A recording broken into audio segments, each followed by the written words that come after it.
ইচ্ছাকৃতভাবে নামাজ বারবার ছেড়ে দিলে বা না পড়লে কি ঈমান থাকে? ভাইরা আমার,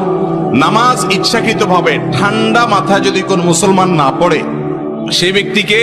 অনেক ইমাম, অনেক স্কলারগণের গবেষণা অনুযায়ী ইসলামী শরিয়ার দৃষ্টিকোণ তারা যেভাবে ব্যাখ্যা করেছেন, কোরআন হাদিসের আলোকে তাদের যে ইস্তেহাদ তারা পেশ করেছেন, তার আলোকে তার ঈমান থাকবে না, সেই ইসলাম থেকে খারিজ হবে, অমুসলমান হয়ে যাবে। এর বিপরীতে ইমাম আবু হানিফা রাহমাতুল্লাহি আলাইহি সহ অনেক ইমামের মত হলো,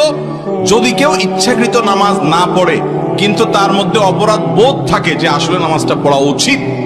আমি না পড়ে ভুল করছি, ইনশাল্লাহ ধরে ফেলবো, ইনশাল্লাহ শুরু করব, আল্লাহ আমাকে মাফ করো, এই মেন্টালিটি নিয়ে যদি কেউ নামাজ ত্যাগ করে, তাহলে সে আল্লাহর জমিনের সবচেয়ে বড় খারাপ কাজ করলো, সবচেয়ে বড় কবিরা গুনাহ করলো নামাজ ত্যাগ করার মাধ্যমে, শিরকের পরে সবচেয়ে বড় পাপ। কিন্তু এর ফলশ্রুতিতে লোকটা কাফের হবে না, যেহেতু তার মধ্যে নামাজ পড়া যে আবশ্যক এই বিশ্বাস তার অন্তরে